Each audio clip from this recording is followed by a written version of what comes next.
Hi,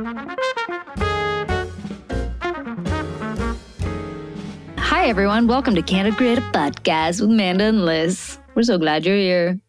Yes, we are. And we're going to start it off with my very own Reddit thread. Which, not mine, just about me. Just about Lys. And she wrote me and said, I've made it. There's a Reddit thread about me. My marketing's working. Which I promptly responded with, that's my worst nightmare. I would die. Yeah, it's not a good thread. It's not a good thread, just to clarify. Yeah, it's not a happy thread. It's not terrible. It could be worse. What on Reddit is good? I know. It's mostly Reddit's just a place for people place. to be. Yeah. Reddit's a bad place. Mm-hmm. Mm-hmm. Flowering minds is the topic. Has any long-term florist ever joined the Flowering Minds course? I keep being called towards it. Mm-hmm. I'll listen to that inner voice of yours. But curious to know if anyone's had any experience with it. Thank you so much. And then proceed answers from people who have never joined. I think her whole premise is raise your prices, raise your prices, raise your prices. Just book luxury weddings. But I haven't taken the course. Thanks for your opinion, no one. That could be it. I guess if you think it might be it, that might be what's in there.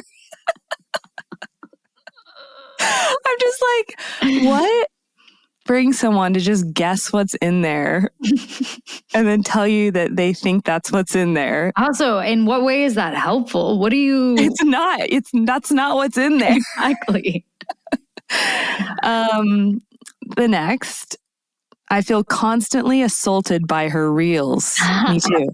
Nailed it. Me too. I'm assaulted daily by my need to make reels. So I feel you big time. You and me both, for sure. And then she goes on, I'm guessing it's a she, I don't know. In all honesty, I was super tempted to get her course when she was running a sale. Seems like she always is, though. But my husband slash business partner... market for your business? But my husband slash business partner talked me out of spending the money, and I'm happy about that. I feel like a lot of what she's teaching can be found on YouTube, even though she's never taken any of my courses. I will tell you, I've never seen a sales course for florists or a design course like mine on YouTube, but that's fine. I'm curious to hear what she has to say, though. Thank you.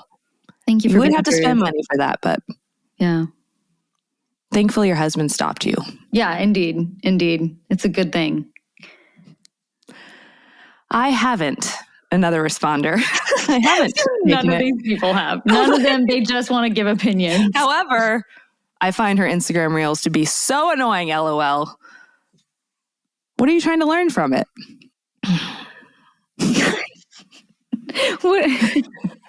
I agree. They can be a bit repetitive. I've accessed some of the freebies and they seem that they are very helpful. Oh, thank you. I've been thinking about switching my business model and feel like maybe with this new model, the course could be useful since I'm trying to monetize more in a different, more niche way. It is good for people who want to monetize floristry. I will say that because it is for business owners. This is my response to you Reddit threaders. The whole point. Let's see. It's pretty repetitive after this. And then an app responded, just want to pop in with another resource recommendation. Shameless self-plugging incoming. So if you're selling anything to florists, you can go add it to this Reddit thread. I'm going to pop in and be like, shameless plug, had nothing to do with this, but if you want to join Mae Co monthly... And then one last person said, I found it extremely helpful. Tons of value, in my opinion. I definitely don't know that person. I literally was about to be like, that wasn't you. No, it wasn't me. But yeah, it wasn't me, truly. I made myself known in this thread. I said, this is Alyssa. And then you can go, all of you can go find it to see what I heard, what I said. Ooh, yeah, good hook. Leave it hanging. Dun, dun, dun.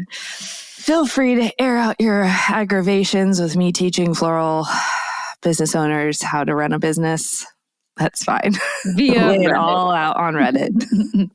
Please don't say anything about Mae Co Monthly on Reddit. I don't want to know. Unless it's constructive, then have at it. But also just email me. Don't put it on Reddit. Just email me. Just give us a 1-star review here like you have been doing.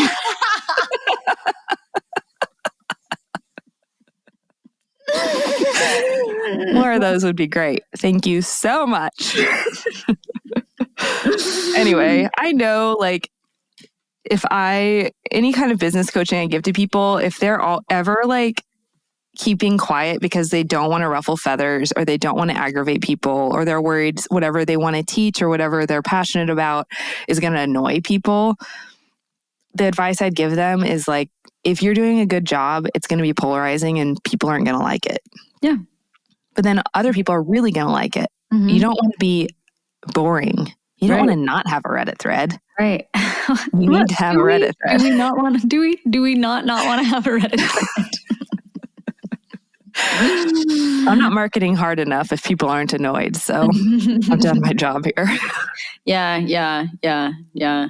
Good point. Yeah, I'm not going to say I don't piss people off for sure. I just think the funny thing though also is your marketing and actually what you teach on what you do, like nothing about it is even controversial.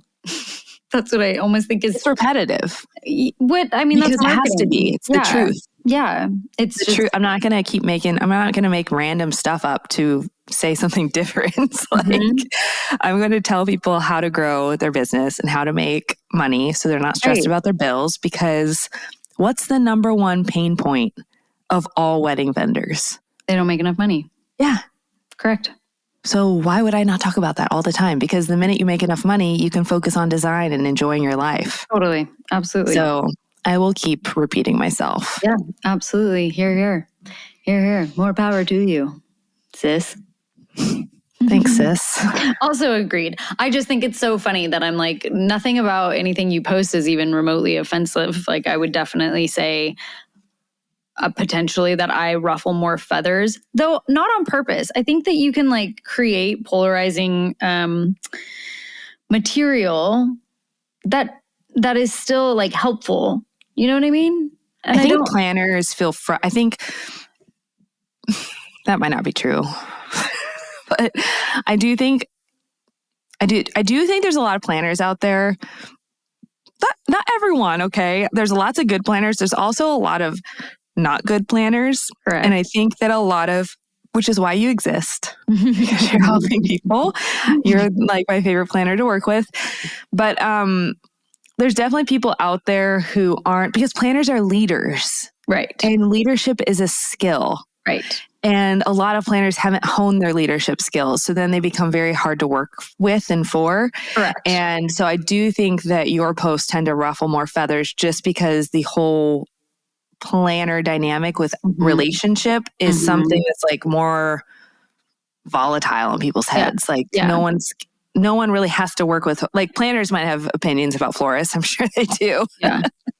But no other vendor is working with a florist. So like planners are the people that every vendor is working with. So there's just like more energy about planners. Yeah. And I think it's on both sides too, because planners, I think feel like as a whole, planners feel undervalued. Period. Like unless you're in the luxury space, which is this is what's so crazy to me. Me and Johnny were talking about this the other day. Planners have to, and this is why so many planners don't even get past the 5-year mark, because you have to work your ass off. You work twice as hard in your first 5 years of business as a planner, because so many of the vendors you're working with aren't as experienced. And guess what that comes back on? That comes back on you.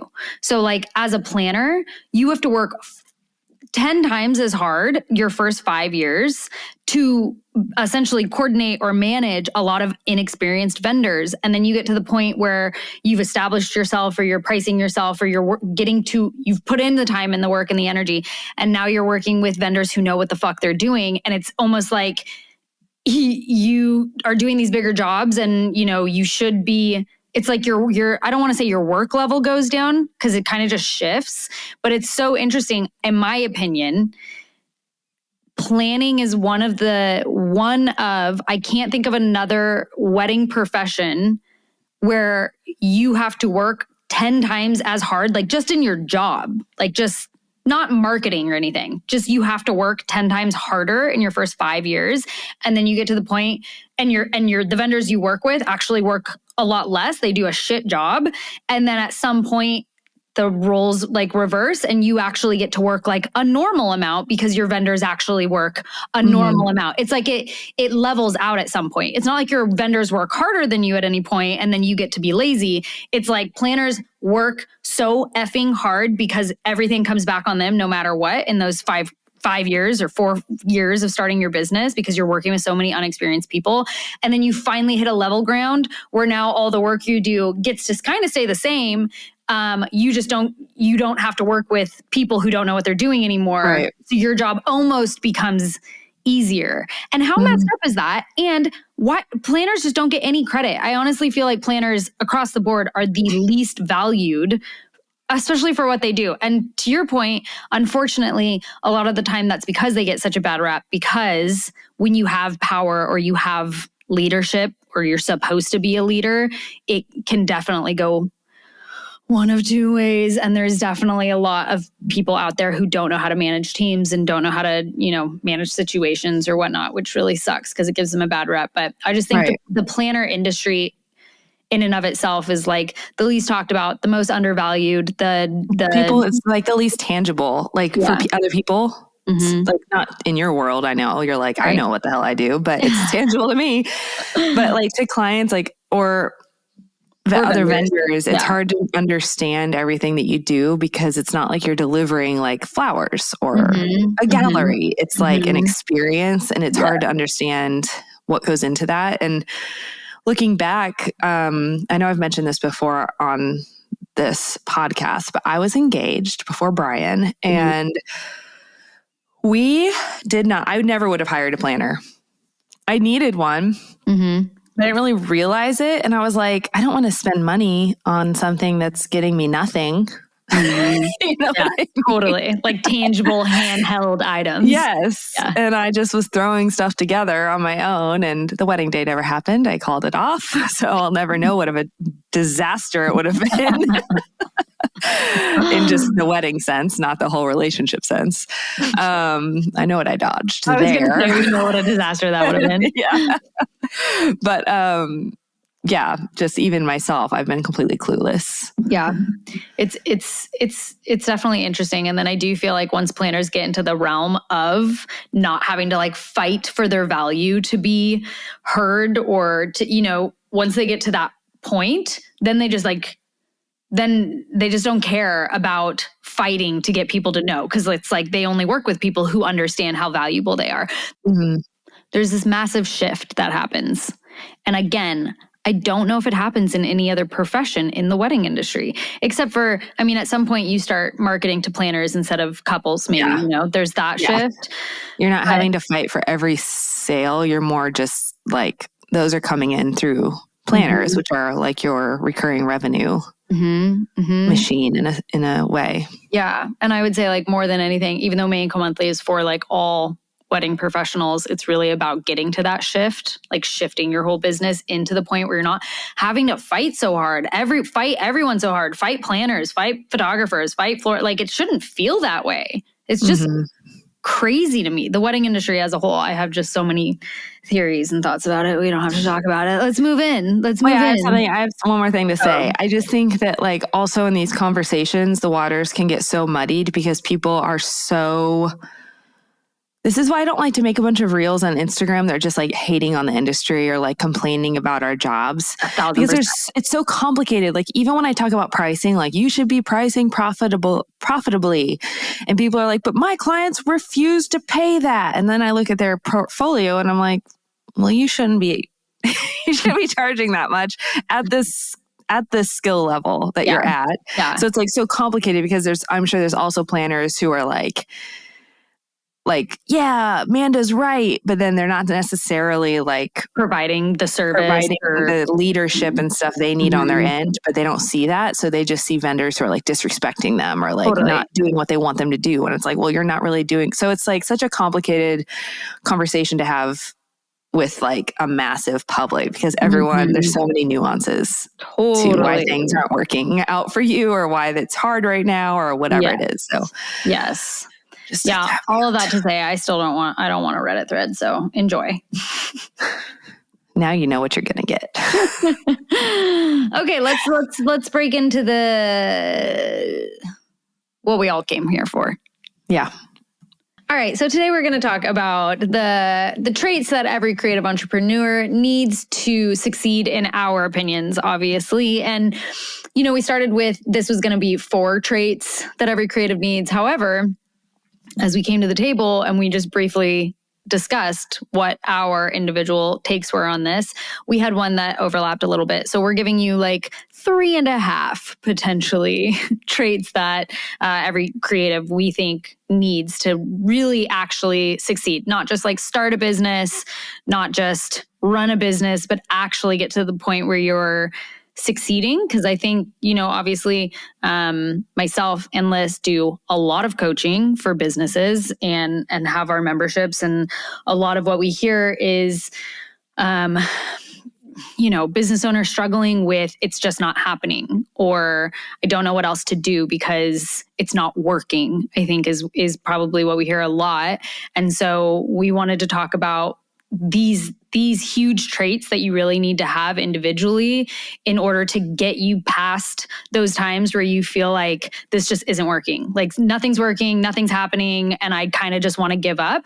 But I think, at least for me, like the traits that I put on this list, and I think Lys too, this is what's carried us through those times and gotten us over those humps to the point where, we both feel like we are succeeding or getting close to getting close to success.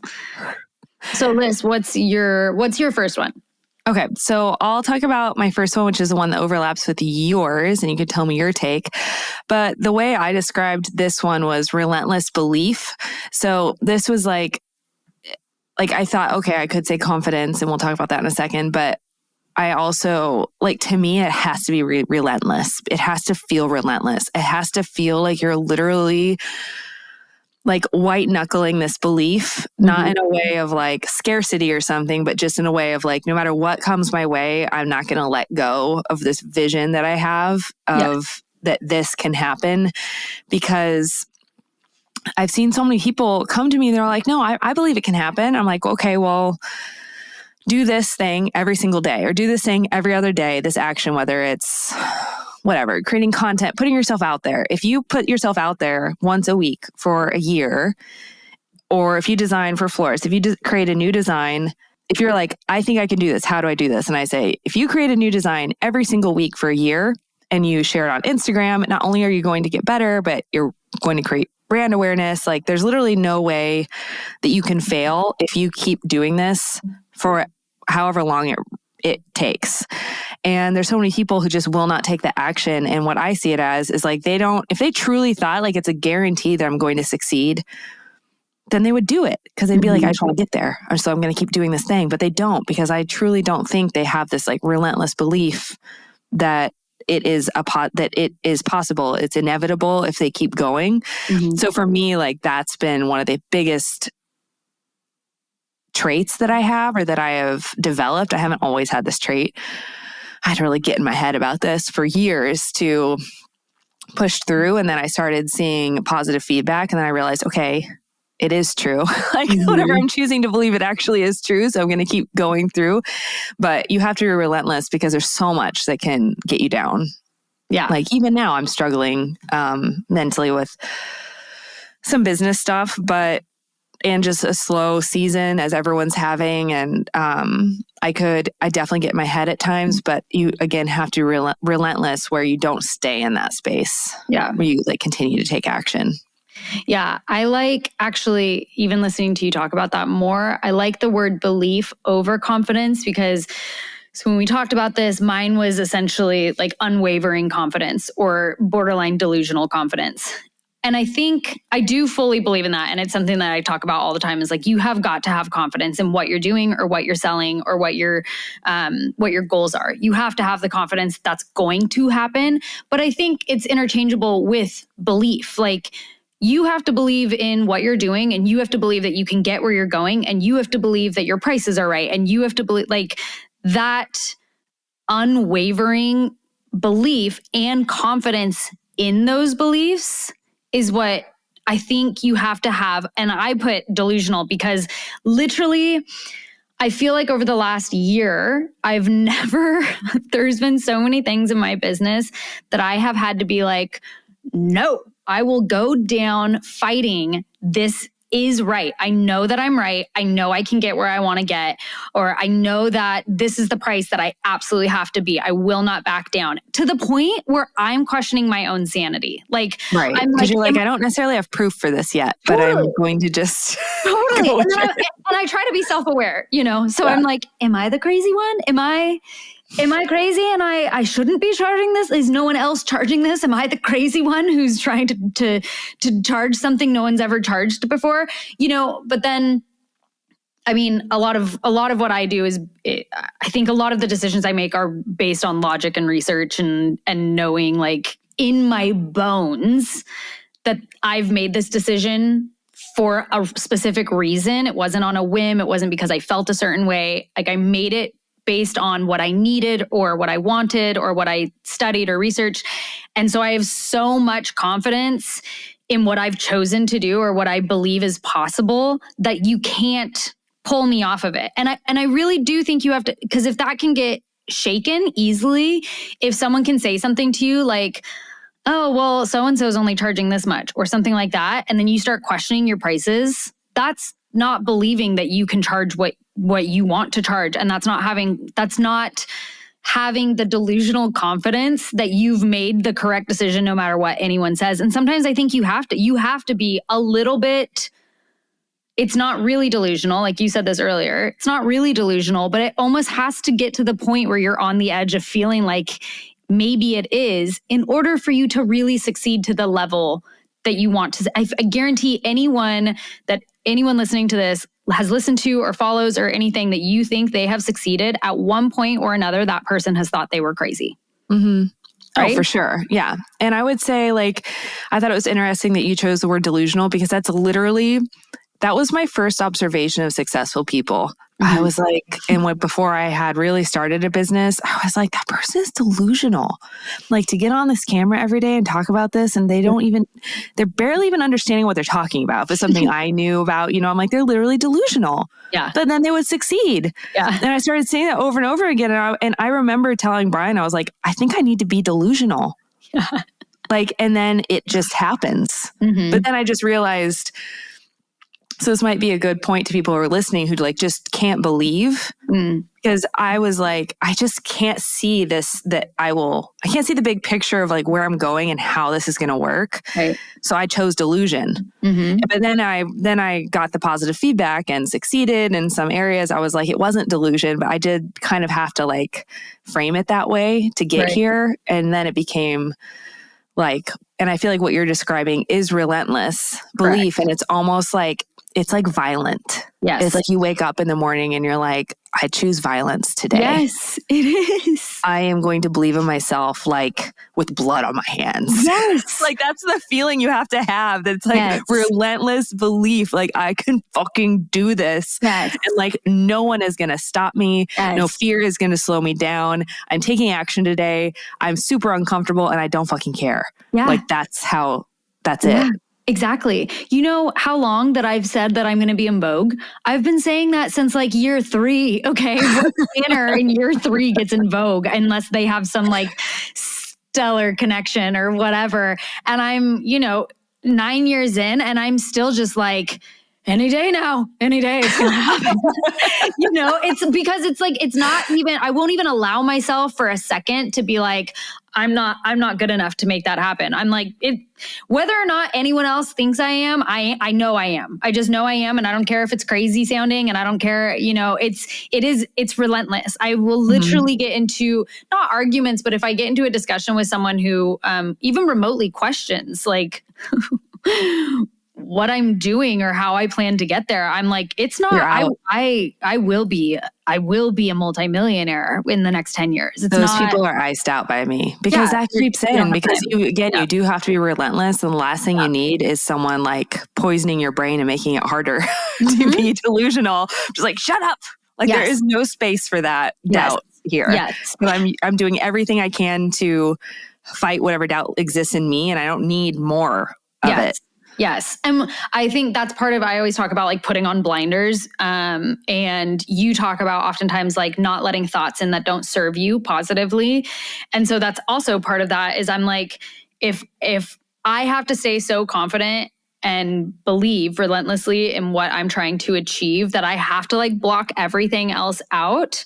And if this is part of the reason, like I don't follow a lot of other planners or designers or anything like that, because I'm not trying to let that shit in. It doesn't serve me. It makes me feel potentially like it just brings in thoughts of doubts. And that does not serve my delusional confidence the way I need it to. So I just have to block it out. So I think all of that ties back into essentially this like unwavering, relentless belief, and then having confidence in that belief that you can make those things happen. Yeah. Yeah. So we're saying just get crazy. You have to get a little crazy. Yeah. Violence. Okay. Next. Next for me was, I don't really have a good description. I would say problem solving, looking at everything as a puzzle. And for me, I was telling you this earlier, this actually realization came when I was watching House of Cards on Netflix. And I'm watching this couple in the show just get into problem after problem. And every time I'm like, there's no way they're getting out of this one. Like they're about to get caught. They're about to be found out. And every time they find a way. And I know it's a show and it's not real. And also there are like terrible people on that show. It turns out in real life too. I don't remember what the Kevin Spacey Trump thing was, but something bad. I don't remember. Something bad. But basically what I took away from that really stuck with me is that and we'll get into Joe Dispenza here too, if any of you out there listening like him, because I came across him and I was like, this is actually what I've been thinking, where I realized there's so many ways to solve a puzzle, the puzzle of life, not a puzzle. There's only one way to solve those, but like the puzzle of life, the puzzle of getting from point A to point B, whatever your vision is, there's so many different ways to get there, but everyone's copying each other because they're like, well, that's the way you're a florist. That's the way you're a planner. Like those are the prices you do. This is the consultation process. Right. This is this is whatever. This is how you make the money. This is the profit margin. And everyone's just trying to do better than the next person at the exact same way of getting from point A to point B. And one thing that's like helped me be successful is that I was like, there's other ways to get where I want to get. And it really helped me make decisions for my business that were like unique. And I felt a lot of confidence in it because I saw a different way. But then I came across Joe Dispenza and he talks about lots of things I won't get into here, but if you want to go read his book, Becoming Supernatural, that was like life-changing for me. But he talks about how there's just a pool of infinite possibilities around us all the time. But if you don't believe the pool of infinite possibilities exists, you're not looking for it. Therefore, you're just literally running a program. Like you're doing what everyone else is doing without thinking about it. And so for me, the puzzle solving, the problem solving was like, I have to stop running my automated program. I have to stop making assumptions about reality based on what other people are doing and like explore my own realm of possibilities and find different solutions to get to the vision I've created for my business. Yeah, I think we've talked about this before too, where we've said like everything is an experiment. You have to try something and see what happens and then deduce what the problem was and how you can, work around it to get to a different outcome that you want. And I think that too, I look at everything. If I'm not getting inquiries, what is the problem I need to solve and what steps do I need to take on my own that I've deduced in order to fix that? And that's Stop saying deuced. I said deduced. I'm just saying it fast. No, I hear what you're saying. It's just the deuce part just keeps really standing out to me. Go ahead. I'm saying both syllables, I promise you. Anyways. You deduced. So I deduced.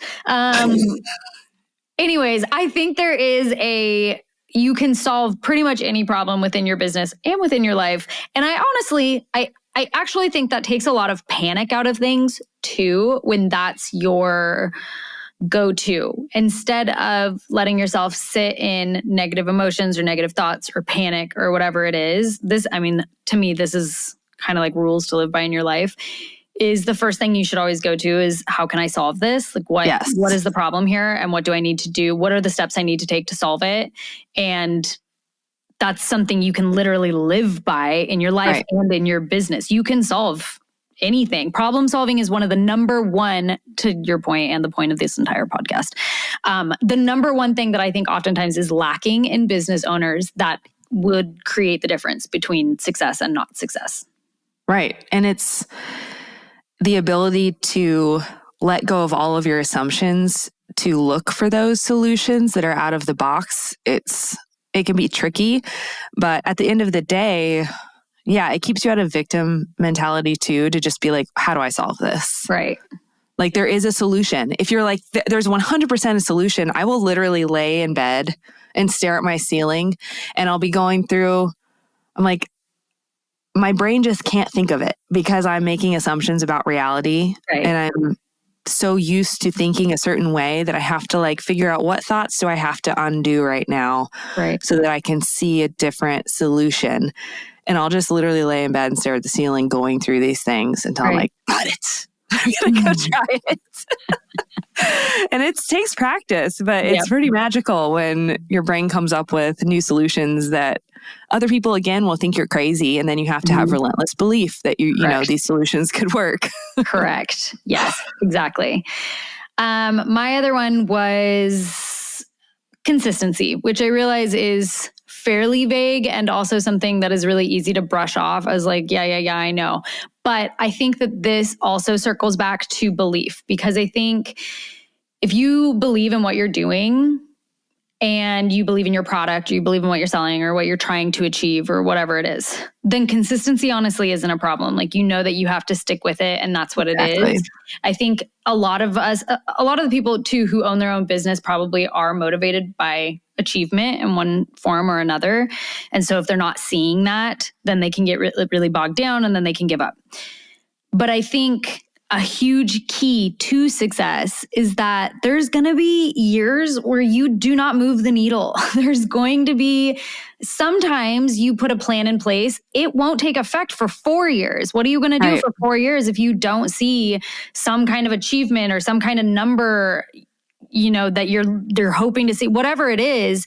I think, to me, again, taking the emotion out of it and just creating like a structured consistency, like no matter what, I don't care how many views I got on my reel yesterday. I told myself I was going to post every day this week, and I'm going to post every day this week. Take my emotion out of it, take my lack of achieving anything and how that affects my motivation, take that out of it, and just stay consistent, because it works. It just like 100% works. If you stay consistent with your blogs, if you stay consistent with your marketing, if you stay consistent with the type of service that you're providing, if you stay consistent, there's no way that can't work. It's the same as like your marketing, like bugging people on Reddit. Well, it's obviously working. You know what I mean? Working. You're staying consistent. You're in their face. You're like, there's no way you can't succeed. Yes. And also, because if you think about how many people, and we don't want to base things on this, but if 80% of the people who try things give up, and you're that you're the 20% that doesn't give up and you just keep going. If you did the same exact thing, if you posted every single day for the next 10 years, there's no way, it would be impossible for your business to not succeed. Exactly. And that's what I tell people, where they're like, I just don't know. And I'm like, well, what if I told you if you did this thing 1,000 times, you would guarantee for the next 1,000 days, you're going to do this one thing. Mm-hmm. And if you do this, you will 100% succeed. Would you do it? People are like, yeah, but then they just won't do it. So I'm like, I just don't think you actually believe it, because if you believed it, you'd be running for that finish line. Totally. You're like, all right, I'm on day 500. Like, I'm going to do it again. Yep. But really, like, with consistency, you have to be willing to be consistent in your business with zero reward. Like what you're saying, you have to be, and you also have to be willing to suck consistently for a long time so that you can even get better in the first place. And then once you get better, you have to keep willing to be consistent with zero reward. And then you start seeing it. So first you have to suck for a long time, and you have to keep sucking publicly. Then you have to be better at it and keep going with no positive feedback. And then you get it at some point with no way of knowing what the timeline is, but it's not in your control. Yes. And I think that's what a lot of us have to let go of is obviously we all need to see that we're progressing in one way or another, but we have to stop putting these like arbitrary, massive goals on ourselves. Break it down. Like, just say, I want to be able to see one new follower a day, like break it down. We don't need these massive goals where like tomorrow you need to be making $600,000 from the one small digital product you decided to, like, it's just not realistic. It's not realistic. And we're humans. You know what I like that I heard recently is make the action the goal, not the outcome, because the outcome you have no control over. Amazing. You can do that. You can make the action the goal so that you can measure something that's in your control. So you say, like, this is what I'm going to, I'm going to post every day this week. Yes. At the end of the week, you can say, I achieved my goal. I posted every day this week. Exactly. You can't say, I'm going to get 1,000 new followers this week, because that's honestly just not in your control, because the algorithm's not yours. I mean, people's actions aren't in your control. So I think to this, being consistent and being relentless about the belief is to really focus on the actions, because at the end of the day, like, that's all you have control over. Correct. But you can take actions that will almost make it feel impossible that you won't get there. Correct. I mean, eventually. Exactly. So those are it. Those are our 3.5 must-have traits in order to succeed in your creative business. And we believe in you. Yeah, we actually do. If any one of you have ever booked a coaching call with us, you probably know that most of it's just like, you can do it. Yeah, we're not magical over here. We're not lucky. We're not magical. It's literally these 3 things are huge. Like, relentlessly, unwaveringly believing in yourself, problem solving, confident, or consistency. That's it. Do that. Take action every single day. Ignore everyone else. Recipe for success. You got it. All right. Closing out. What are we stoked about this week? Well, I officially launched my list prints business. I did it completely silently. Speaking of relentless belief, I made no sales. I am running ads every single day, and I am getting some website traffic. So for anyone out there who's like, these people don't get it, they just have successful businesses, they don't know what it's like to be scrappy and have nothing. This business is getting 0 positive feedback. I'm going to keep going. I'm just excited to have it launched. I'm just excited to have a website that is functional. Yeah. Like, my goal was to just make it functional so that I could launch it so someone could make a purchase should they want to. Yeah. But now I'm just like, there's only one piece of art on there for people to choose. So I'm just going to make it baseline functional. Okay. If they want to buy that art, that's fine. But I'm running ads so that my Facebook pixel learns. Yeah, for sure. So that I just don't want to waste time. So I'm like, just a little bit of ad spend every day, feed the pixel information so that when I launch harder, there will be more information for it to use. Yeah, I think that's so exciting. So yeah, that's exciting. I think that's so exciting. Yeah. I really do. List prints, go follow me. I was thinking about, we'll put it in the show notes. I don't know if anyone listprints.com. Listprints.com. I was thinking about this this morning, actually, where I was thinking about how hard I've worked to like grow Mae Co Monthly and have it be what I want it to be now, and what it started as compared to what it is now. And I was thinking about my first live call I ever did on Mae Co Monthly. I had 12 people. join me for. And I had one person unsubscribe afterwards. And I honestly, I don't even think I opened my computer for a week. I was like so devastated and could have took me out, and instead of just a brief takeout my way through. Yeah. But I also, brief takeout, brief one. But I also just really believe in what I'm doing. I really believe in what I'm giving people. And so I've just, stuck with it three some years later, and I'm super happy. 3 years later? 3 years. Oh, I thought you said 33. Oh God. Is that your claim? I started Mae Co Monthly when I was just a babe. Yeah, I actually meant to bring up Flowering Minds when we're talking about being consistent because I got very little feedback the first few months. I remember I launched it, was talking about it like it was just the shit. Yeah. I was just like, hey, this is amazing. And then someone was like, so how many members do you have? I was like, 2. I have 2. And she was like, oh. And I was like, no, it means there's 4. 100%. And where there's 4, there's 8. And where there's 8, there's 16. You just wait. Yeah. And do that the is, math. Man, memberships, especially, I don't know how much we'll talk about memberships on this podcast, but that is consistency at its finest. That is, no one knows consistency better than someone who owns a membership. Yeah. I can't disappear.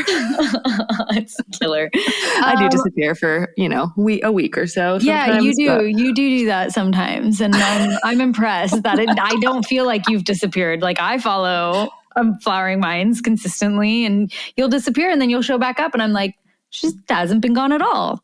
Love that about you. Yeah. That's some good content right there. Yeah, there you go. Well, the algorithm can help if it keeps showing people the content even when you're gone. So sure. That's kind of the beauty of using many chat. Yeah, it's true. Bots. That's true. Okay, what am I stoked about? Okay, so I'm really excited. I actually just launched some brief details for. I've been wanting to do a multi-day kind of training situation. You know how boot camps are, it's a hot word right now. Boot camp. Yeah. Boot camp. Okay. So I don't even really understand what a quote unquote boot camp is, if I'm being honest. So I didn't want to do that, but I really wanted to do a multi-day training. I just feel like there's so many things that sometimes I want to talk about with Mae Co Monthly members that I can't.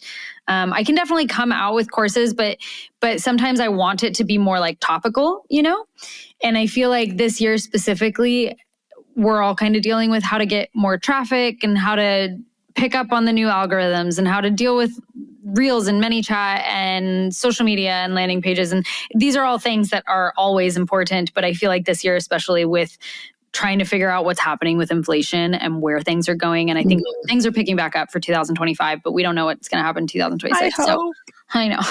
So I'm really excited because I'm actually going to start doing them. I think quarterly, I'm going to start doing a 3-day training within the membership, where I just do a live call for 3 days straight, and members will get to keep access to it. And I'm just going to essentially do live training instead of doing my recorded classes.